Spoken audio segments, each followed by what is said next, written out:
Imagina que vuelas sobre Europa. Y bajo de ti, una alfombra de ciudades antiguas, castillos, catedrales, puentes, túneles, rascacielos de cristal y carreteras que parecen venas de luz. Europa es como un museo al aire libre, pero también es un laboratorio de ingeniería moderna. Aquí se inventaron cosas como los acueductos, las catedrales góticas, los túneles bajo el mar y los puentes que flotan sobre la niebla. Hagamos un viaje cruzando Grecia, Italia, España, Francia, el Reino Unido, los países nórdicos, para ver cómo Europa ha construido durante miles de años cosas maravillosas. Empecemos en Atenas, donde la filosofía comenzó. Imagina una colina de roca, la Acrópolis, y arriba un templo que parece simple, pero está lleno de trampas ópticas, el Partenón. Se construyó en el siglo V a.C., alrededor del año 447, dedicado a Atenea, diosa de la sabiduría y protectora de la ciudad. Por fuera parece un rectángulo perfecto con columnas rectas, pero no. Los arquitectos griegos ya sabían que el ojo humano engaña, así que curvaron ligeramente las columnas hacia adentro. Hicieron las líneas del piso un poco convexas y ajustaron proporciones para que, desde lejos, se viera perfecto. Lo que parece simple es, en realidad, un truco visual de alta precisión. Era un templo, un símbolo político y religioso. Fue tesoro, iglesia, mezquita, polvorín, y hasta explotó en una guerra. Y aún así, ahí sigue, medio mutilado, pero todavía dictando lecciones de arquitectura al mundo. De Grecia saltamos a Roma, donde los ingenieros dijeron, ¿un templo? No, nosotros vamos a hacer un estadio para 50,000 personas. Llegamos al Coliseo. Se empezó a construir alrededor del año 70 después de Cristo y es básicamente el abuelo de todos los estadios modernos. Una estructura de piedra y concreto romano. Sí, ese concreto que han tenido que volver a estudiar porque resiste milenios. Organizada en anillos, arcos y columnas. ¿Cómo lo hicieron? Con una combinación brutal de arquitectura y logística. Usaron un sistema de bóvedas y pasillos que permitía mover a la multitud rápidamente. Tenía gradas separadas por clase social, túneles internos, entradas numeradas, un sistema de toldo retráctil para dar sombra, y bajo la arena, un complejo de pasadizos y trampillas por donde salían gladiadores, animales y escenografías. Servía para entretener, controlar y deslumbrar al pueblo. Juegos, combates, espectáculos. Era propaganda en piedra. Mira qué poderoso es el imperio. Puede montar todo esto solo para divertirse. De ahí nos quedamos en el mundo romano, pero ahora ponemos atención al agua. Viajamos a España, Segovia, donde se levanta uno de los acueductos mejor conservados del imperio. El acueducto de Segovia fue construido probablemente en el siglo I a.C. Su objetivo era sencillo y a la vez genial: llevar agua desde las montañas hasta la ciudad usando solo gravedad. Nada de bombas, nada de motores. Lo hicieron piedra sobre piedra, sin mortero en los tramos más famosos. Los bloques de granito están tallados con tanta precisión que se sostienen por su propio peso, formando una fila de arcos que parece ligera. Pero lleva casi 2000 años en pie. Servía para que la ciudad tuviera agua limpia, baños, fuentes. Detrás de la belleza, la función. Higiene, salud, comodidad. Es ingeniería civil disfrazada de postal turística. Del mundo antiguo saltamos a la Edad Media, y aquí Europa se vuelve vertical. La obsesión ya no es solo con la ciudad y el imperio, sino con Dios.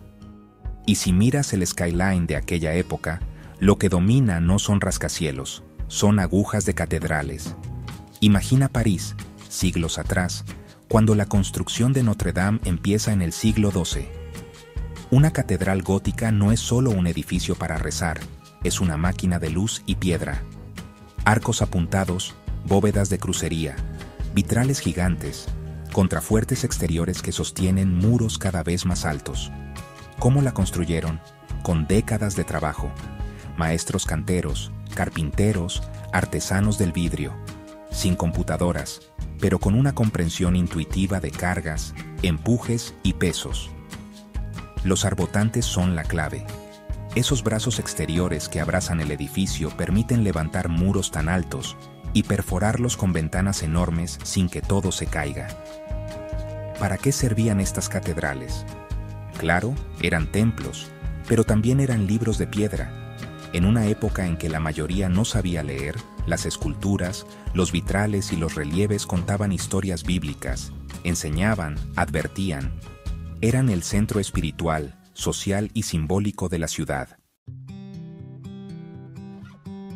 Seguimos hacia el sur, a España otra vez, esta vez a Barcelona, para ver una catedral que se empezó a construir en el siglo XIX y que parece venir del futuro, la Sagrada Familia. Antoni Gaudí tomó la idea de catedral y la retorció. Sus columnas se ramifican como árboles. Las fachadas están llenas de esculturas que parecen crecer, y el interior tiene colores que cambian según la luz. Usó maquetas colgantes con cadenas para calcular las formas estructurales. Lo que cuelga naturalmente en curva invertida se convierte en la forma ideal para soportar peso. La construcción arrancó en 1882 y aún no se termina. Es una obra viva. Cada generación aporta algo, nuevos materiales, nuevas técnicas, pero el espíritu sigue ahí, una mezcla de fe, naturaleza y experimentación estructural. Y si hablamos de Europa construyendo cosas raras para su época, tenemos que pasar por París y detenernos bajo una torre de hierro que cuando se anunció, muchos odiaron. La Torre Eiffel se construyó para la Exposición Universal de 1889. Gustave Eiffel y su equipo se atrevieron a levantar una torre de más de 300 metros en una época en que eso era casi una locura. Se montó pieza a pieza, con una estructura de hierro prefabricado que se iba ensamblando como un gigantesco mecano. Al principio, muchos artistas y vecinos la odiaron. Les parecía fea, una monstruosidad industrial en medio de la ciudad clásica. Originalmente, para mostrar poder tecnológico y como atracción de la exposición. Y luego se quedó, como torre de radio, como símbolo, como icono turístico. Hoy es uno de los edificios más reconocibles del planeta. Hasta aquí hemos visto templos, estadios, catedrales y torres. Pero Europa también es famosa por sus puentes y sus túneles, así que bajemos literalmente al subsuelo. Entre Francia y el Reino Unido, debajo del Canal de la Mancha, hay un túnel que conecta dos países que pasaron siglos en guerra. Es el Eurotúnel, o Channel Tunnel. Se inauguró en 1994 y tiene unos 50 kilómetros de longitud, de los cuales más de 35 están bajo el mar. Se excavaron 3 túneles, 2 para trenes y 1 de servicio, usando tuneladoras gigantes que mordían la roca metro a metro. Conecta el continente europeo con la isla británica mediante trenes de alta velocidad y trenes que cargan autos y camiones. Un viaje que antes dependía de barcos o ferries se convirtió en un trayecto ferroviario continuo. Es ingeniería, pero también simbolismo, uniendo lo que durante siglos estuvo separado. Si subimos otra vez a la superficie y avanzamos hacia el norte, llegamos al puente Øresund. UE conecta Dinamarca y Suecia. Es una mezcla rarísima, puente y túnel en uno. Desde Dinamarca sales en coche o tren sobre un puente que cruza parte del mar. De repente, el puente se acaba en una isla artificial, y ahí entras a un túnel que se sumerge bajo el agua hasta llegar a Suecia. Se inauguró en el año 2000 y se diseñó para soportar vientos fuertes, hielo, clima extremo. ¿Para qué sirve? Integra económicamente y socialmente la región de Øresund. La gente vive en un país y trabaja en otro. Europa diciendo, las fronteras son líneas políticas, no obstáculos físicos. Y si bajamos hacia el sur otra vez, a Francia, Aparece una imagen que parece hecha por computadora. El viaducto de Millau. Imagina un valle profundo, y sobre él, un puente tan alto que sus pilones son más altos que la Torre Eiffel sin antena. Se inauguró en 2004. Es un puente atirantado de varios kilómetros, donde cada torre sostiene un tramo de la calzada mediante cables. La estructura es ligera, elegante, casi infinita cuando la ves entre nubes. Sirve para desahogar el tráfico, evitar embotellamientos en la ciudad de Millau y acortar rutas de transporte, pero también, otra vez, mandar un mensaje. La ingeniería puede hacer que un camión vaya volando sobre un valle como si nada. Y ahora, para terminar, vamos a algo que casi no parece arquitectura en el sentido clásico, pero es una de las obras de ingeniería más impresionantes del mundo. CERN, el gran colisionador de hadrones, en la frontera entre Suiza y Francia, bajo tierra, en un túnel circular de 27 kilómetros de perímetro, científicos y técnicos de toda Europa y del mundo construyeron una máquina para acelerar partículas casi a la velocidad de la luz y hacerlas chocar. ¿Cómo se construyó? Se excavó un anillo subterráneo, se instalaron imanes superconductores, sistemas de vacío extremo, detectores gigantescos del tamaño de edificios. Aquí, la ingeniería civil se une con la ingeniería mecánica, la criogenia, la electrónica, la informática. Es literalmente una catedral de la ciencia moderna, pero enterrada. Sirve para estudiar las partículas fundamentales del universo, entender de qué está hecho todo. Es el punto donde la obsesión europea por construir catedrales se cambió de Dios a la física. Pero Europa no se quedó solo con túneles para partículas. También decidió atravesar montañas como si fueran mantequilla. Viajamos ahora al corazón de los Alpes suizos, al túnel de base de San Gotardo. Imagina estar bajo una cordillera gigantesca, a más de 2000 metros de roca sobre tu cabeza, y por ahí pasa un tren de alta velocidad como si nada. El túnel de base de San Gotardo es uno de los más largos del mundo, más de 57 kilómetros de longitud, uniendo el norte y el sur de Europa a través de los Alpes. Durante años, tuneladoras gigantes perforaron la montaña desde varios frentes a la vez. Se lidiaron con rocadura, temperaturas altas bajo tierra, filtraciones de agua, presión geológica. Todo medido al milímetro para que los distintos tramos se encontraran en el punto exacto, sin margen de error. De los túneles bajo las montañas, saltamos a las alturas de una gran ciudad. Nos vamos a Londres, donde sobresale un edificio de cristal que parece una punta de vidrio clavada en el cielo. The Shard. The Shard, la esquirla, se terminó en 2012 y se eleva por encima de los 300 metros. Su forma está inspirada en las agujas de las iglesias y en los mástiles de los barcos del Támesis, pero traducida al lenguaje del vidrio y el acero. ¿Cómo se construyó?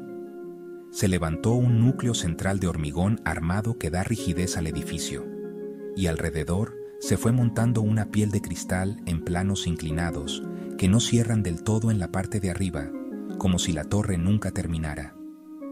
Por dentro es una ciudad vertical, oficinas, restaurantes, miradores, hotel. Y si seguimos por el norte de Europa, bajando hacia Alemania, llegamos a Hamburgo, una ciudad portuaria que decidió convertir un viejo almacén en una escultura de vidrio sonoro, la Elbphilharmonie, un edificio de ladrillo rojo, típico de puerto, sólido, pesado. Encima de él, como si se hubiera materializado una ola de cristal, una forma de vidrio curvo, brillante, con una azotea ondulada. Eso es la Elbphilharmonie. La parte inferior es un antiguo almacén portuario. La parte superior, una ampliación moderna de vidrio que alberga una de las salas de conciertos más avanzadas acústicamente del mundo. Si miras todo este recorrido, verás un patrón. Templos como el Partenón, que perfeccionan la proporción.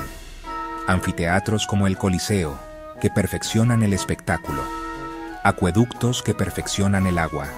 catedrales que perfeccionan la luz, torres de hierro que perfeccionan la altura, puentes y túneles que perfeccionan la conexión, laboratorios subterráneos que perfeccionan el conocimiento, rascacielos de vidrio y salas de concierto futuristas que perfeccionan el skyline y el sonido.